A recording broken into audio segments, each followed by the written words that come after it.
Hello, ladies and gentlemen. Welcome to Timeless Truth with Pastor Dorcas. So we'll be taking our text from Proverbs 22 verse 6 from the Message transliteration of the Bible. This is what it says. It says, point your kids, I would rather use children, in the right direction. When they are old, they won't be lost. Oh, glory to God.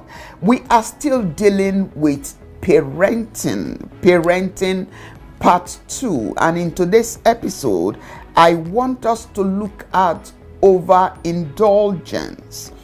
As parents, do we overindulge our children? Oh yes. Overindulging our children, this is one of the major problems most of us have in raising our children. We feel we have gone through a lot in life. We therefore do not want our children go through what we've been through or suffer anything like discomfort or difficulties. But even people that were brought up with golden spoons in their mouth by parents that overindulged them can't learn their lesson to teach their children some life values. Like the saying goes, a man can only give what he has. Overindulgence, that's all they know. So that's all they will give anyway. There is this video that is going viral now about a girl that is being bullied by her fellow students. I am not in any way supporting bullies. I take serious exception to it or to that. It is never a call to violence. No, that is not what I'm doing here. However, my point is this: the girl that is being bullied must learn to stand up for herself. She must learn to confront her issues with determination to overcome. In my days living with my grandmother, I dare not come back home crying because of what my fellow students or the friends have done to me. I will receive another beating of my life from my own grandmother. And I'm sure some people can testify to that. Yes, because bullies are everywhere, you see, in the offices, in the business world, in the boardrooms and courtrooms, amongst friends, colleagues, even your own siblings. There must be bullies. For as long as there is the gathering of people, there must be at least a bully, and it comes in different forms and shapes. So we must know and understand that we parents or guardians will not always be there to fight their battles, because life is war. We must therefore bring them up with the necessary mental capacity that will help them cope and overcome. Truth is, we are what we are today: strong, independent, street smart, wise, resilient, tenacious, and so on and so forth, because of what we've been through. Yes, the different battles that we have to fight or that we have fought, and the values, disciplines, and guidance that our parents gave us. So we have responsibility, you see. You and I, we have responsibilities to hand down those values and more, because now we know better.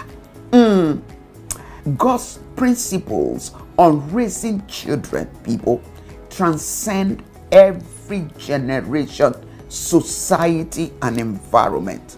Please hold on to it. Overindulgence. Some of the things we do as parents, we give our children too expensive stuff too soon.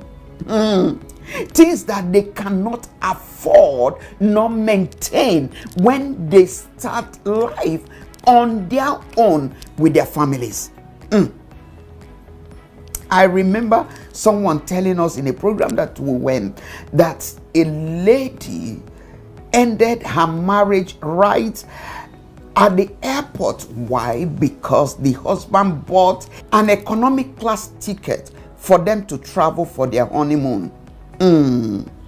She said, I have never traveled on economy, so I am not doing. So that was the end of the marriage.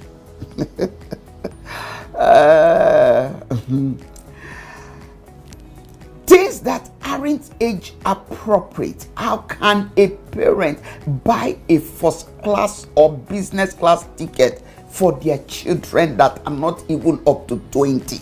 That are not even up to 20. When they leave your house, can they still afford it? Is the question. So a child of about 18 years said to his friends when they boarded a flight to go back to school in the UK, he turned left and they turned right. And you know what that means? That I knew you would take the walk of shame. How much money had that child ever earned? Does he even know what it takes or means to earn? Does he even know how much economic ticket costs? Talk more of first class.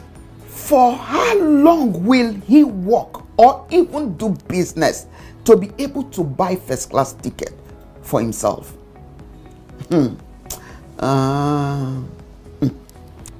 We buy cars for them, fuel and maintains it. If there is any problem whilst they are on the road, i.e. someone hits them or the car develop a fault, we immediately run to their aids. At home, no rules, even when there are any. We do not enforce discipline when and where necessary. We just allow them to do whatever they want and feel like, have their way. What on earth are we doing, parents? What are we doing? We do not allow our children to do things, anything at all for themselves. Nor do we allow them to do house chores. Oh my God. Rather, we hire people to clean the house, including their rooms, wash and iron their clothes, tidy up their rooms that they messed up, make up their beds that they slept on, clean up the dishes and wash when they finish eating their own meals. I can go on and on and on. See, it is high time we teach our children that walking on foot does not necessarily mean poverty, or driving a car may not necessarily mean wealth or being wealthy. It's a lie. Our text says, train up a child in the way he should go. Foolishness is bound up in the heart of a child. The rod, it didn't say cane, the rod of correction will drive it far from him. Just a counsel, for young parents. Some of us in this generation and the ones immediately behind us have made a lot of mistakes with the upbringing of our children. Please do not make the same mistakes. Rather, learn from those mistakes, make adjustments, and bring up children that are balanced spiritually, mentally, and physically to the glory of God. Listen, pain is an investment in the hands of our Creator to bring us something worthy, something great in each of our lives. Selah. Until I come your way next week, please stay as one indivisible unit. God bless you.